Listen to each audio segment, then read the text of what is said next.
Wow. Yeah, so, I mean, you're on par with Sam, if not faster. Okay. See that, Sam? You got some competition, bro. It's not all smoke and mirrors over here. Some of this is legitimate skill. He's got a podcast, video podcast, where he interviews different guitarists on YouTube. I already told you last interview, I can always play about half of a song at any given time. Well, we want to hear half a song. If you put me toe to toe with like the real shredder, like I'm not a fast, flashy player. If anything, I feel like that makes you more qualified to teach. One of the things that I learned early on that's a great way to improve is record yourself, which I've heard you say many times. He's a big YouTuber. Yeah, he's a big YouTuber. Guitar. Yeah. What's your name, man? Beyond the Guitar. You look it up there. Yeah. I'll look you up and check you out, man. Thank you, sir. This is probably the only time I'm ever going to get to touch a silver play button. Stop it. Don't even say that stuff, man. It seems like music videos as a whole in the guitar scene, like everybody's struggling. The algorithm's out to get us. You know, YouTube's out to get us. It's like my YouTube channel is this house of cards that'll fall apart at any minute. I'm gonna use the GPS to get home. I'm not even lying. You're watching GuitarTubers. I never leave the house. So. See, when you got paradise within your four walls. Hey, there's something to be said about that, if you really feel that way. Got beautiful wife and kids.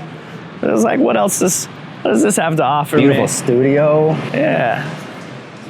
Like maybe some vitamin D, I'll give you that. Gotta touch some grass every once in a while beyond the guitar.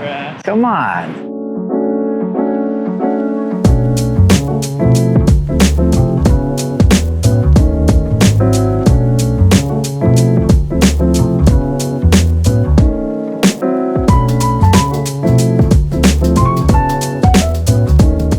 How comfortable can I get in this chair? Oh, here we go. I think the first place I learned to slap was John Mayer. John Mayer.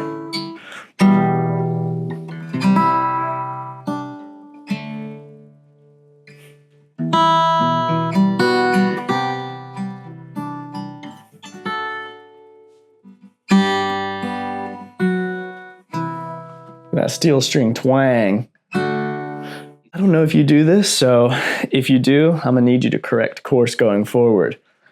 I hate people wearing short shorts in guitar videos. I don't wanna see your hairy legs. I don't wanna see your thighs. Yeah, so I'm breaking my rule here. And Sam does this all the time. I'm exposed to Sam's thighs all the time, and I don't appreciate it. Why are you in so much competition with Sam Griffin? He started it, first of all. Okay? I'm pretty sure this whole beef started with him. 'Cause I got nothing to prove. I love Nathan. I'm always memeing because I feel like he's my rival. I mean, yeah. Because he is. I look at someone like Nathan. He might be better than us right now. He's not going anywhere though. Hey, Nathan here, guys. Stop, dude. You guys excited? Fortnite ruined my channel, guys. He put me in this position, and when I'm backed up against a wall, then, you know. And he's trying to encroach on your territory with his whole teaching. Which look, what's taking so long? I know, Like, right? I haven't heard any, first of all, he's disappeared since y'all's video. So I don't, like, is he in your trunk or something? You know what? Because he's been like ghost ever since y'all did that thing 6 months ago. I text him every once in a while. I say, dude, how you doing? Like, I'm trying to like connect with him. Like, are you all right? Yeah. Is there burnout? Are you? And he's just like, I'm good, man.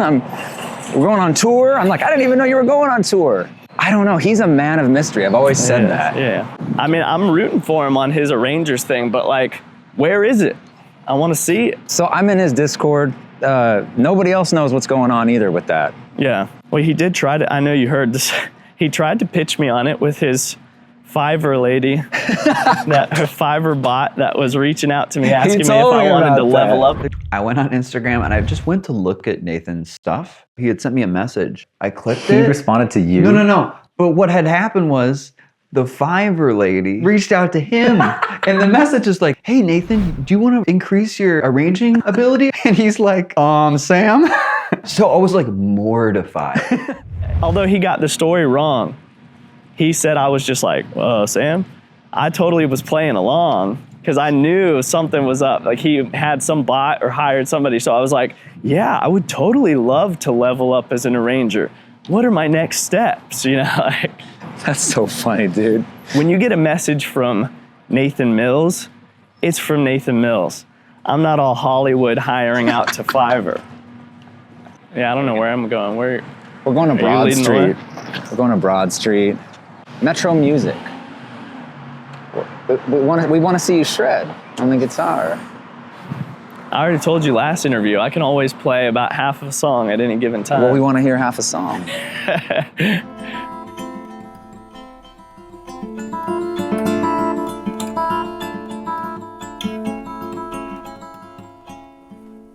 I want this like warmth when I'm playing, and especially, you know, some of that stuff was sounding real bright and like twang. Like, maybe it's my technique, you know what I say, that works on the classical and not on the steel.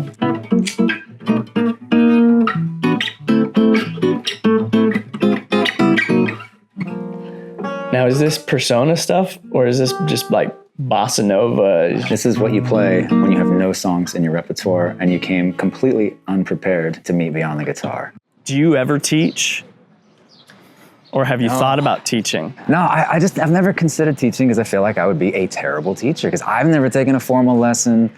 You know, I just recently learned what, you know, a free stroke versus rest stroke is. Sam laughed at me about that. He never let me. How you doing? How's it going? Sorry? He's a big YouTuber. Oh, yeah? Yeah, he's a big YouTuber. What YouTube you do? Guitar. Oh, for real? Yeah. What's your name, man? Beyond the Guitar. You look it up there. Guitar? Yeah. I'm gonna look you up and check you out, man. Thank Check you, him sir. Appreciate it. All right. Have a good one. I need to get like a face tattoo or something so I can be more recognizable. That's you what go. I figured out. That's the problem. I just look like a generic white guy with a beard. You did get your music featured on a nationally renowned television show, Friends.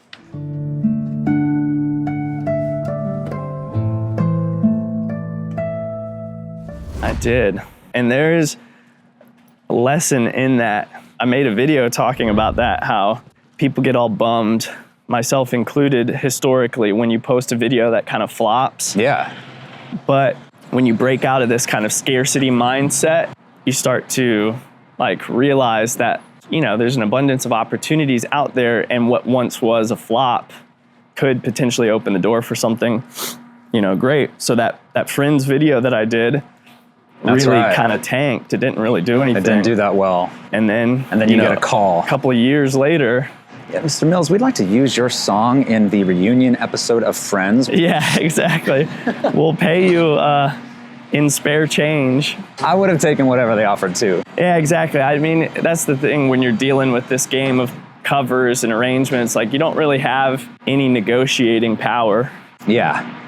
because I don't own the copyright. So Yeah. I was just like, if anything, this will earn me so much street cred in the eyes of my wife Yeah. that it'll be worth it. Yeah. All right, but I want to go back to, see, look at it. This is limiting beliefs, man. That's holding you back. You think you can't teach just because you didn't have proper lessons. Honestly, first of all, I'm shocked that you haven't had proper lessons. Yeah, I've never. What? Well, where did you learn how to play? You're completely self-taught? Yeah. That's crazy, dude. Actually, you and I have a similar startup. You know, I thought I was God's gift to music on the electric guitar, making 14-minute songs. Yeah. Big Opeth guy like you. Yeah. You were God's gift to music, by the way. But, Yeah, and then, you know, I got into finger picking slowly and then the classical guitar and yeah. Dude, look, if anything, I feel like that makes you more qualified to teach because you've had to figure out all of these things that your students will inevitably struggle with.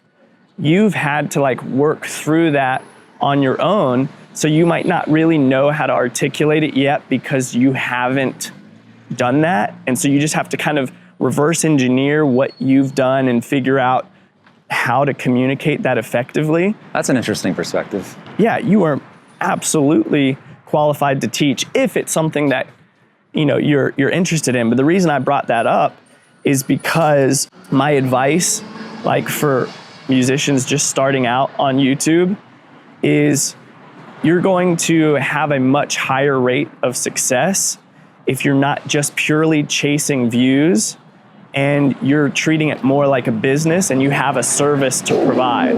Just gonna grab this guy.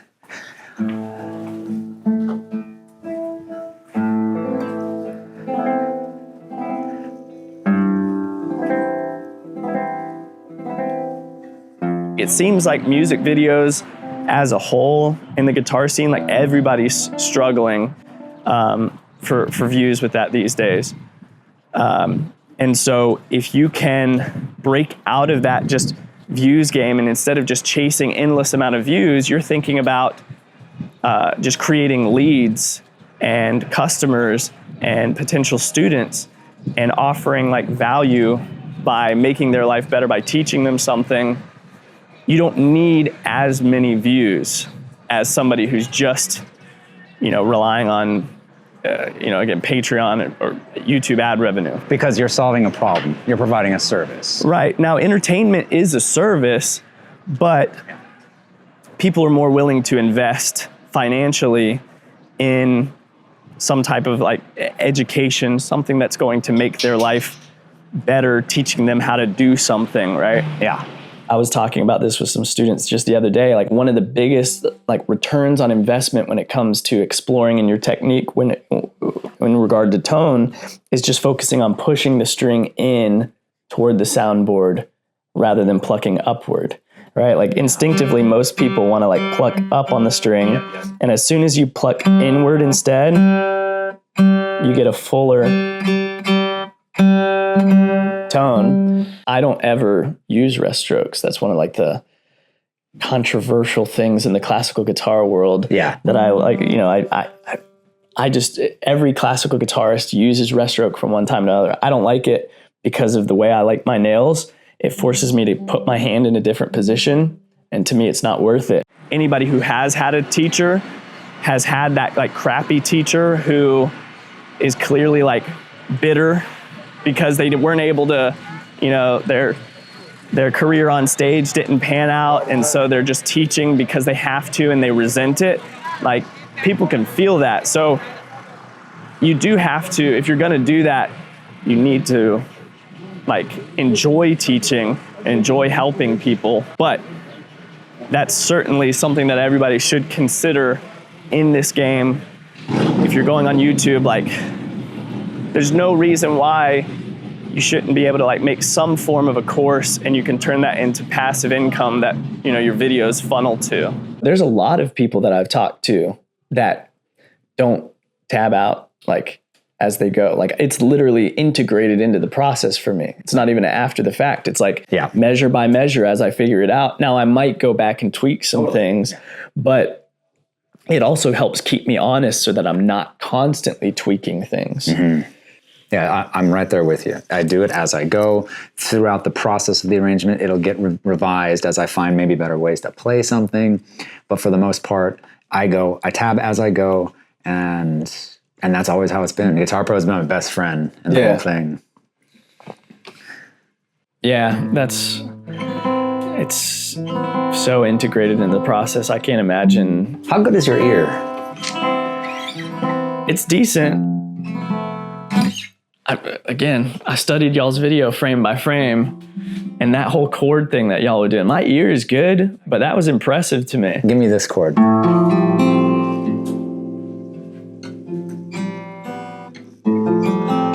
Wow, that's pretty good. This is one of my favorite chords, and I still don't know what I can do with it or what it is, but it's just so beautiful to me. It actually sounds really good on steel string. Yeah, that's the thing about naming chords is like you can always name them different things, but it's like an A minor 7, like you could say like add 6 or like sus 6. Yeah. It is sus. It's definitely sus. It's very sus. All right, ready for the next chord? All right, give it to me. Now all you're gonna get is the block.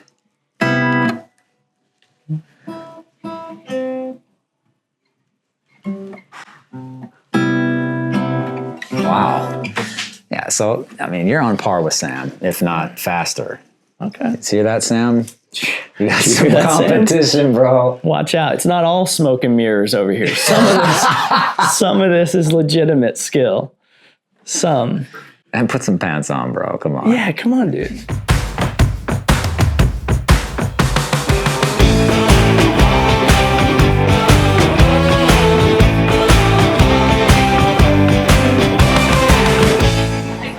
So, your oldest is 8. Yeah. Your daughter's 5. Yeah. What do they say when they see dad on TV playing guitar or teaching? Do they think like you're super famous or?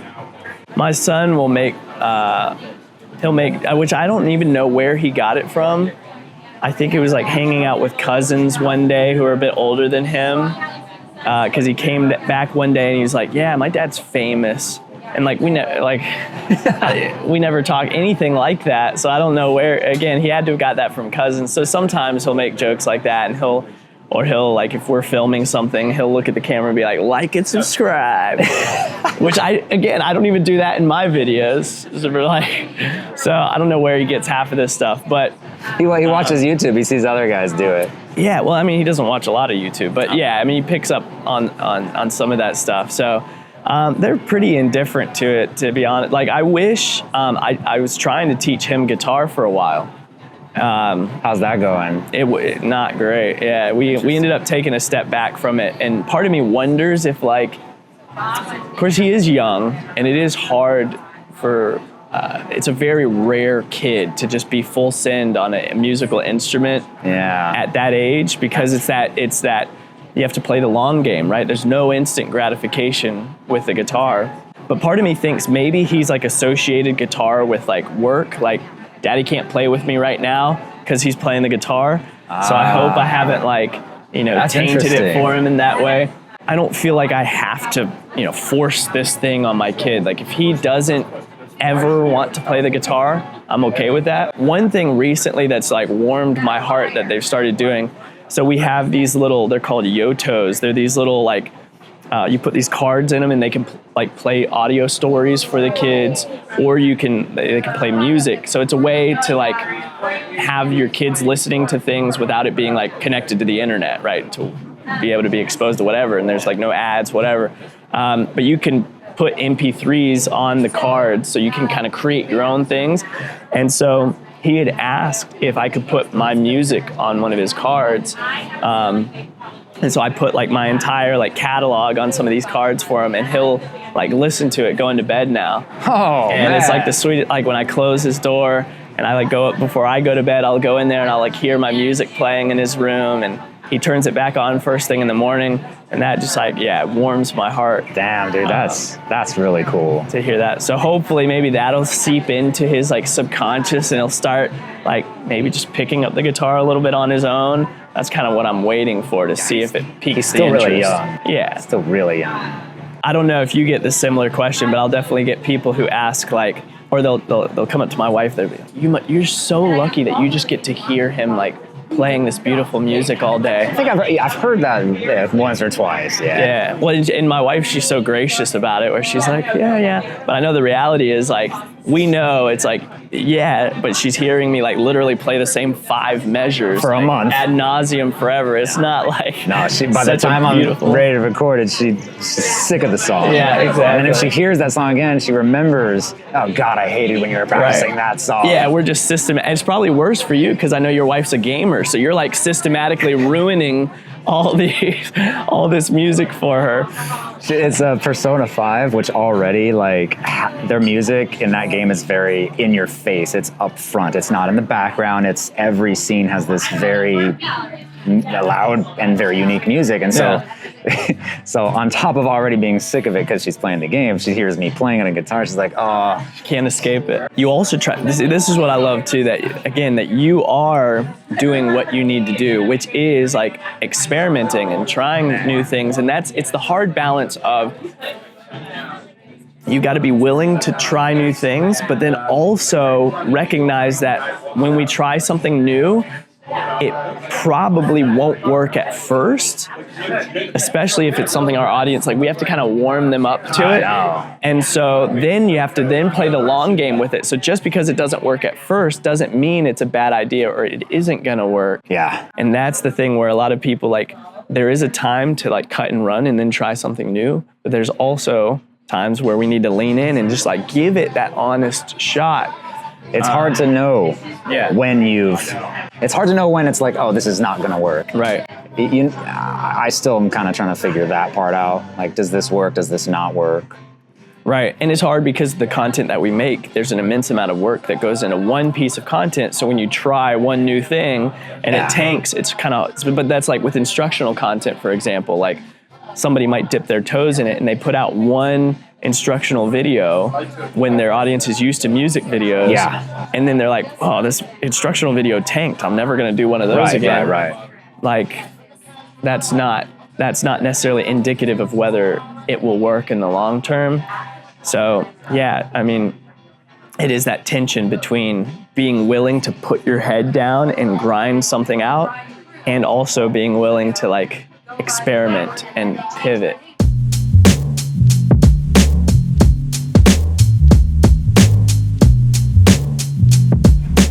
Am I good to eat and cut for a second? Or? No, you gotta keep working, bro. I mean, if you want to. No, I'm just kidding, bro. Take a break. Breaking bread with Nathan Mills from Beyond the Guitar. Don't forget to hit that like and subscribe button. That's right.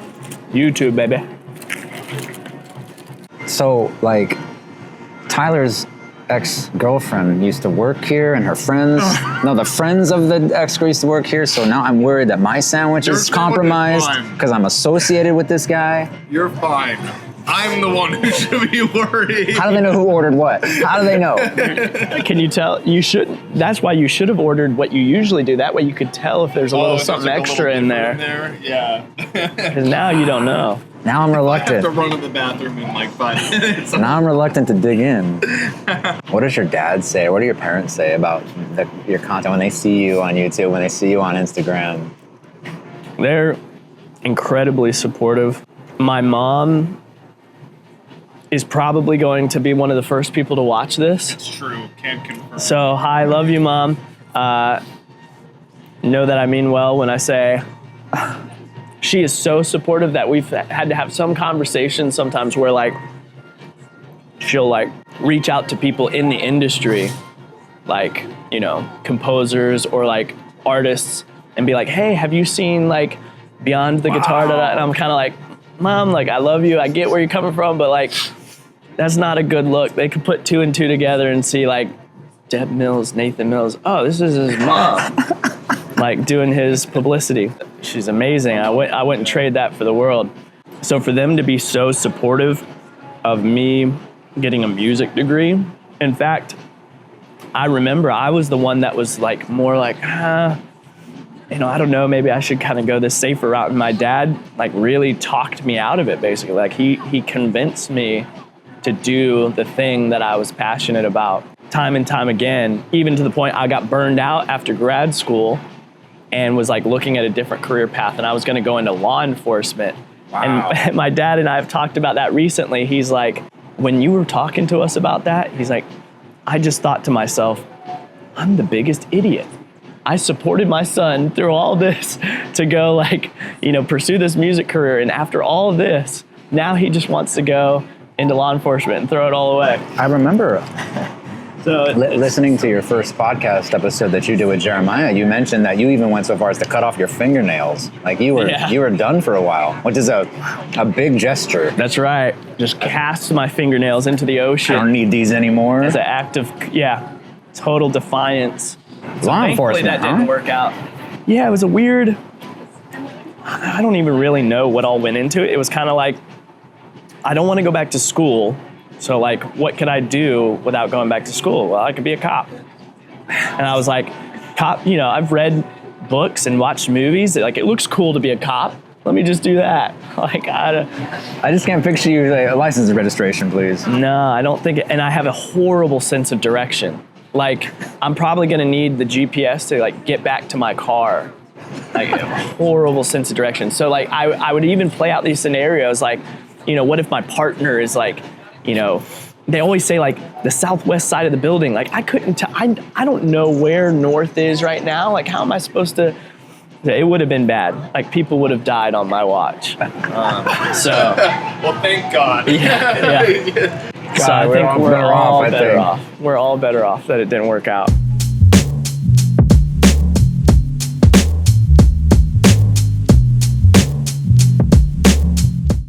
We can go down here this way. I don't know where my hotel is. It's to the right. It's to the right. Yep. Right over there. Okay, thank you. It's nice to have a local guide. Yeah, I'm definitely no help. I'm gonna use the GPS to get home. I'm not even lying. You wanna see what it looks like when you hit the big time? Hop in the car, watch it go vroom, vroom. I told her mom, 2011 Honda Accord. Goodness. You can like plug your phone in to like the cigarette lighter. Just taking a ride with Beyond the Guitar. That's right. You're sitting where few people have ever sat. I'm Co-pilot honored. in the old Honda Accord. I'm honored, man. I got rid of my video games a year ago. I haven't played seriously like any video games for like a year except for with my kids. But to me still like that isn't mindless entertainment unless it's like Candy Crush or something like that. But like if you're playing a good video game, like with story and like it's an art form. It's more engaging than television. Right, so I think you have like meaningful experiences. And I mean, I would say the same still for like TV, like a show or a movie, like where it's intentional and you're sitting down to do something. I think there's more value to that than just the mindless scrolling on social media. All right, some rapid fire questions. All right. Favorite food? Burger, Favorite color? blue. Favorite TV show? It's Always Sunny in Philadelphia. Really? Yeah, you did a video on that. I did, and the cast saw it. That was like peak.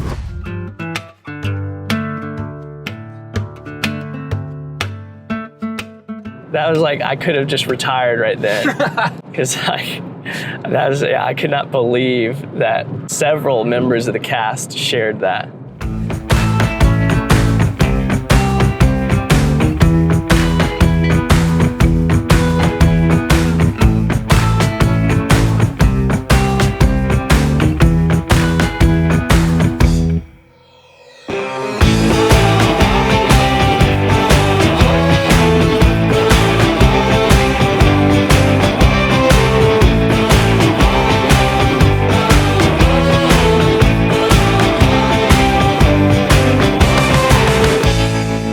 These delivered to me on a semi-regular basis.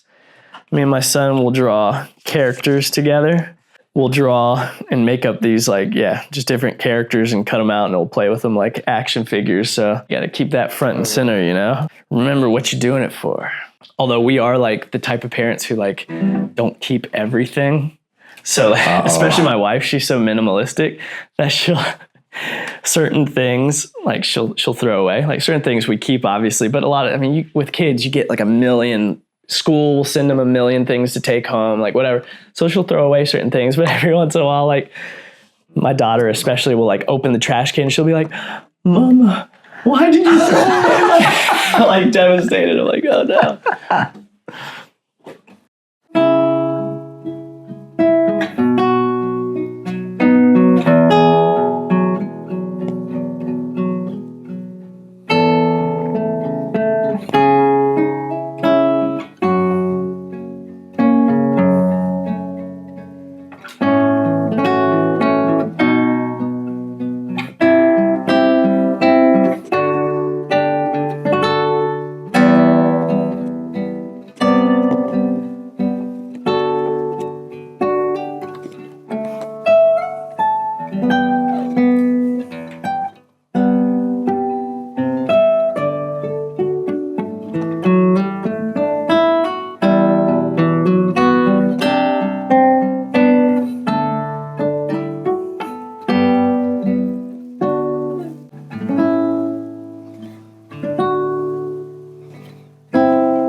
Man, Sweating.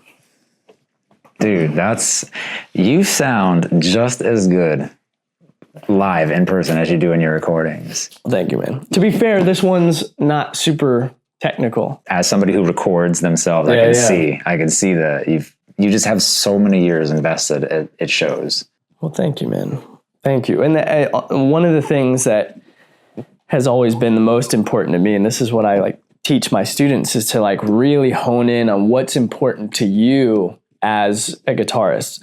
If you put me toe to toe with like the real shredder, like I'm not a fast, flashy player. But what's really important to me is that like expressive, emotional playing, and I gravitate lots of times to the like slower, more melodic, more melancholy type things. If that's what's really important to you, then it's not, your time isn't going to be best spent like grinding scales 3 hours a day, trying to get them as fast as you can. Because that's one thing that like, you know, you probably remember this, like when you first started playing, is it's kind of, you assume that like, well, I just need to be practicing, whether you do or don't. It's like, we all assume like, well, I need to be practicing my scales. And that's kind of like how fast you can play is often a measure of your ability. Everything is a trade-off. And for all the time that I spend trying to grind out scales is going to be time that's taken away from my ability to, you know, work on this more expressive style of playing. Because that's what's most important to me.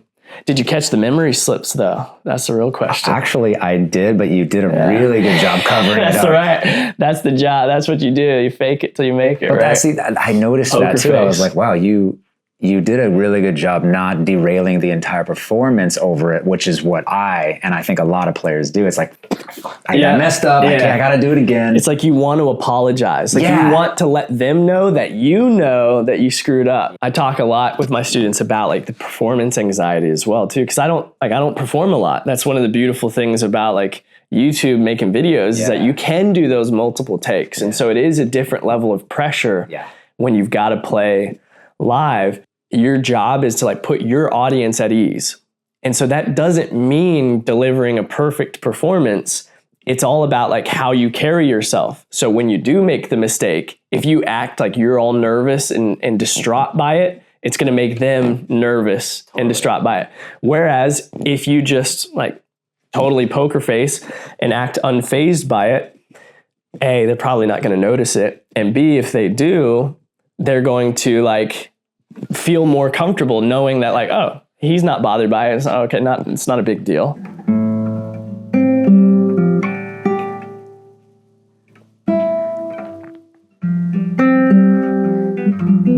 It's that chord I love that I was telling you about.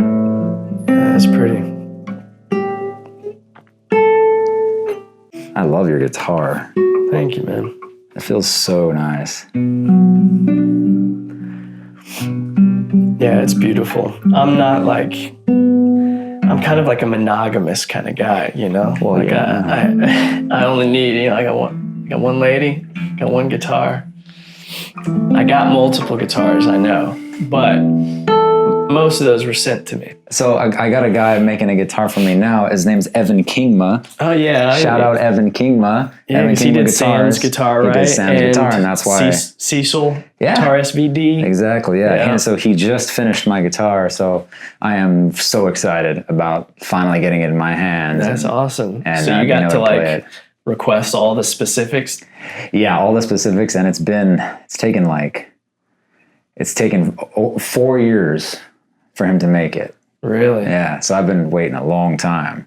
Yeah, so when I get it in my hands, I'll make a bunch of videos on it, and I'll let you know how it goes. Did you like request anything funky? See, so the only thing that's really like not traditional about it is it's bamboo, which is a more sustainable wood because you can grow it quite often. So it's not like ebony. It's not a rare wood. So it's a bamboo back and sides, and then the top is a cedar top. Nice. Yeah, man, I appreciate you taking the time showing me your guitar. Yes, I've been brother. such a fan for a long time, so it's been an honor. Yeah, it was a privilege. Thank you for getting me out of the house. It was an honor to meet you, dude. It was really good. No, seriously, I enjoyed it. Yeah, because it's all the checks. Oh, it's a podcast. friend a happy 40th birthday? Sure. That's the first. Well, he's the famous one, so maybe you want him to do it. This is your show. Happy 40th. What's your name? Sarah. Sarah, nice to meet you. This is Nathan Mills. He's a big time YouTuber. It's nice to meet you. Looks like you guys are having way more fun than we are, though. Yeah. Have a great day. Enjoy. Happy birthday. Okay.